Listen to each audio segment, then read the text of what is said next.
Last video, I discussed how the childhood vaccine schedule on NIH.gov has never been tested. It's never been tested in clinical trial. It's never had placebo control groups. The individual vaccines haven't even had placebo control groups, but whatever. I showed you in the last video on autism and the vaccines that we've never tested it, okay? And I said, because they never test it and they keep adding more vaccines, you're going to reach a tipping point where it's not safe and it's dangerous. You can't mix drugs that way in any other field, and they're doing it with childhood vaccines. The aluminum is what's causing it. It's not the mercury. It's not anything else. I promise you it's the aluminum. I've been researching this for like 8 years. I never felt confident on the subject till about a week ago, and that's why I made the video on it, because I was like, yeah, I've got the receipts. I've got the data. I will debate a doctor on this. No doctor on YouTube wants to debate me on this, even when they're a small channel. And they go, I welcome debate. I've been leaving these comments like, dude, I'm ready. It's about this, and I'm totally ready. And they just all of a sudden go quiet. Okay? So I am sick of hearing this. But anyway, this is NIH.gov from 2018, aluminum in brain tissue and on autism.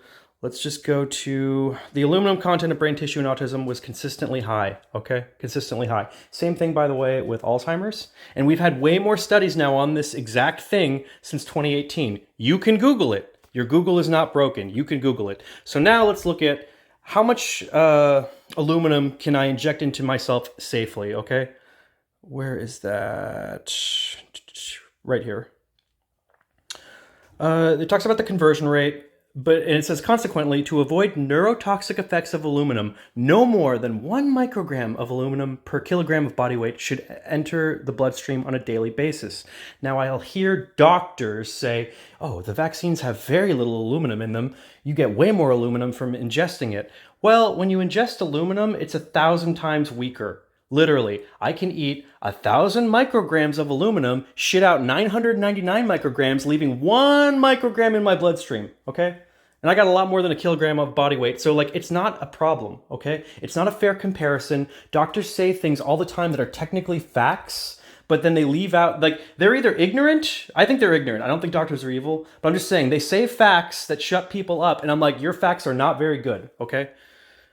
Cool, yeah, you can eat a lot more aluminum. Good job. Eating it is very... In the last thing, I talked about how eating it's very different, and I'm like, now I have the math. It's 1,000 times more different. It's 1,000 times safer to eat aluminum than it is to inject it. So the point is this: 1 microgram of aluminum to avoid toxic brain effects. We know it's a neurotoxin. We're finding it in autistic people's brains, and people with Alzheimer's whose brains don't work have a bunch of aluminum in them. So now let's look at the childhood schedule and how much aluminum is in that shit.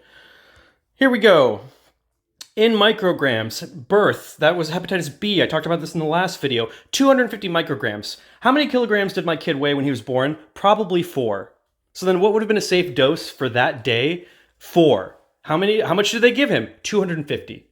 At 2 months, what's a safe dose? How heavy do we think he was at 2 months? Probably 4 to 5 kilograms. So he probably should have gotten 4 to 5 micrograms. How much did they give him? 930 to 1,500 micrograms. 4 months, 830 to 1,400. 6 months, 1,000. So in 1 year, dude, what is the total for the first year? I mean, it's in the thousands. It's in the thousands. They shouldn't have more than 4 micrograms for the first year. And look, at day 1, they give them 250. 2 months, they give them basically 1,000. 4 months, they give them another 1,000. 6 months, they give them another 1,000. 12 months, another 1,000. Like, I don't know who to talk to about this. I don't know who to sue. I don't know what to do. I don't know how to get this message out. This is the science. This is it. This is the cause of autism. This is the cause of the autism epidemic. This is it. It's not the mercury. It's nothing else. It is this. It is the aluminum adjuvant. And the fact that they're exceeding the safe doses by such insanely high percentages in the youngest people with still developing immune systems. Like, this is easily one of the top 3 most upsetting things I have ever discovered in my life, okay? This is an incredibly upsetting detail to know after I have 2 autistic kids. And we have 20 states making this shit mandatory. Like, I don't know what to do, guys. Like, I don't know. I don't know what to do. This needs to get out. Like, do whatever it takes.